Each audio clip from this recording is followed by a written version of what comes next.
Frank. Frank Hayes does a great job. He's done a great job with his program, this team, since he came. And last year I felt like every game that went down the stretch, something good happened to the other team, something bad happened to our team. So he's had three of his last four conference games that has come down to one play. And I told him in these days it's going to turn around for him. But again, we feel as lucky as we can possibly be. There's a big shot by Harrison, to say the least. He made another big one a little bit earlier. He didn't play very well at all in the first half. And we got a spark from Reggie, got something from Leslie coming off the bench. Dexter was really good in the first half, and we just kept trying. And getting it tied at half was big for us. And then I challenged them at halftime because at Georgia Tech we played poorly and were only down 1 at half, and came out in the second half and turned a bad egg. And so I think that we did compete, and they made so many threes. Every time I looked up, I thought they were making a three-point shot. But we knew that. They're first or second in the league in three-point shooting, and they're a difficult matchup for us. And we went small a lot more than I like, just because Adrian, them as a four-man, as a three-point shooter, is a tough matchup for Z or John or Justin Knox, either one. So we feel very, very fortunate. Coach, you said on Monday that Harrison is the type of kid that wants to take the big shot. How important of a quality is that for young men? Well, you know, it's not only everybody wants to take it, but he's not afraid to take it, and he feels like he's going to make it all the time. And I think that's a huge quality for a youngster to have. And, you know, in the first half, he looked a little lethargic to me defensively. He turned it over a couple of times, just being lethargic. And but in the down the stretch with the ball, I thought he made two big-time plays. One time, Reggie just ran it, he and his defensive player over there in his way, and he still made a good play out of it. And he made the free throws. But that's a great quality, and I hope he's got about 100 more of them. Is that unusual, you feel like, for a guy that not necessarily be in any kind of shooting rhythm for the whole game than the final minutes? Because Virginia Tech was kind of similar for him. Yeah, but he's a good shooter. You know, it's he missed a wide open one right in front of our bench early in the second, not early in the second, but about midway through the second half, and then they make a three on the other end on the second shot. They missed a shot and got a rebound, threw it back out and made a three there. And you know, they banked the three in the first half, so some of those things were happening you didn't feel very good about. But he's a good shooter. I think I'm dumb enough every time I putt it, I think it's going in. Was he the number one option on that foul play? Well, it's what it was is we screwed it up.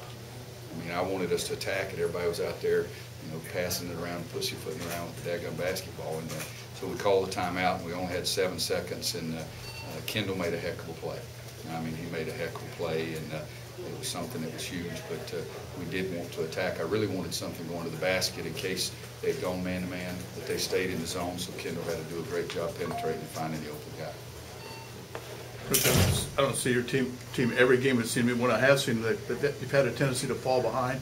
Sometimes you come back. Georgia Tech, you obviously didn't. What's been the key common denominator? You know, I really, this old adage, if I knew what it was, I'd already fixed it. It goes here. You know, tonight we make our first 2 baskets. I think it was 4-2 or something like that. And then all of a sudden they started making a bunch of threes. And every one of them has been different. The last game against Clemson, we were sensational the first couple of minutes. And, you know, so what it is you're messing with 18, 19, 20-year-old kids, and you never know how they're going to be until they get into it.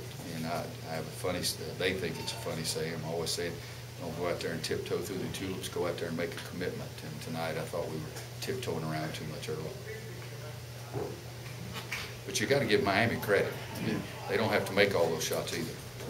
How much does it hurt not having Henson available at the end because he's not a good free throw shooter? Yeah, it hurts. There's no question, because it gives you a threat to block a shot on the other end.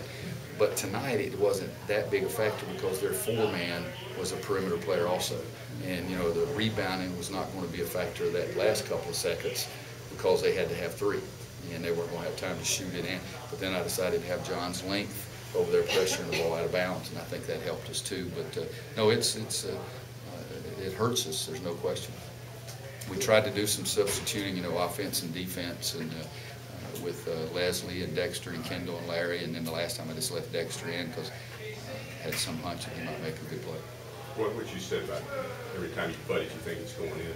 Seems like to me Harrison Barnes shoots it at the right time of the game. He thinks it's going in too. He wouldn't be shooting it with that confidence. Well, he is a confident player. He should be. He's a heck of a good player. But I think that I don't ever want to coach a player that shoots it thinking he's going to miss the daggum thing. But you know, what we really try to find is not good shooters, we like to find good makers. You know, we got every day a guy can shoot it, but I like those guys that make a lot of them. And he has that feeling. And again, I could have made that shot. I couldn't have made the play that Kendall made. And I'm not trying to take anything away from Harrison, because that's a big-time shot as the clock's winding down. But let's not forget the heck of a find that Kendall made on that play, too. I don't know if I could have made that shot tonight. I was about to ask you. Anybody got anything else? Yeah. Thanks.